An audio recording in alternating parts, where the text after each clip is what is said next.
ଦେଖନ୍ତୁ ସାଙ୍ଗମାନେ, ଏମାନେ ଛୋଟ ଜୀବଟିଏ ହେଲେ ମଧ୍ୟ ଏମାନେ ମଣିଷର ବହୁତ ଉପକାର ଆସନ୍ତି।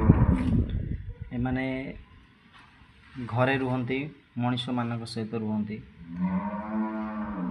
ତେଣୁ ଯଦି କେଉଁଠି ଦେଖିବେ ସାପ ଆସୁଛି କି ବେଙ୍ଗ ଆସୁଛି କି ଗୋଟେ ପୋକ ଆସୁଛି କି ଯାହା ବି କିଛି ବିଛା ପଡ଼ୁ, ଯାହା ବି କିଛି ପଡ଼ୁ, ସେମାନେ କ'ଣ କରନ୍ତି, ସେମାନଙ୍କୁ ଆଟାକ୍ କରିଦିଅନ୍ତି। ଯଦି ତୁମ ଘର ଭିତରକୁ କୌଣସି ଗୋଟେ ଜନ୍ତୁ କି ଗୋଟେ କୀଟ କି ଗୋଟେ ପୋକ ଯାହା ବି ସେମାନେ ଦେଖିବେ, ସେମାନେ ପ୍ରଥମେ ତାକୁ ଆଟାକ୍ କରିକି ତାକୁ ବିଦା କରିଦେବେ, ବି ତାଙ୍କର ଖାଦ୍ୟ ରୂପେ ମଧ୍ୟ ସେ ଗ୍ରହଣ କରିବେ। ତେଣୁ ମୋର କହିବା କଥା କି ଏମାନେ ସମାଜରେ ସବୁବେଳେ ଅବହେଳିତ। ଏମାନଙ୍କୁ ବଞ୍ଚିବାର ଅଧିକାର ମଧ୍ୟ ଅଛି। ଭଗବାନ ଏମାନଙ୍କୁ ସୃଷ୍ଟି କରିଛନ୍ତି ମଣିଷର ହିତ ପାଇଁ, ହିତ ସାଧନ ପାଇଁ। ହଁ, କିଛି କିଛି ଲୋକ କୁହନ୍ତି, ଆମେ ଯେତେବେଳେ ଯାତ୍ରା ସମୟରେ ଯାଉଛୁ ବିଲେଇ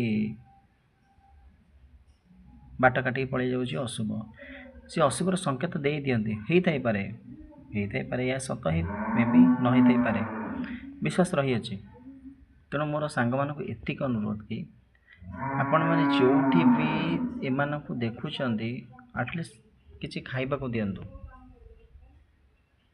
ଏମାନେ କେବଳ ଖାଇବା ପାଇଁ ସଂଘର୍ଷ କରନ୍ତି, କିଛି ବି ନାହିଁ। ଗଣ୍ଡେ ଖାଇବେ ବୋଲି ଏମାନେ ସଂଘର୍ଷ କରନ୍ତି।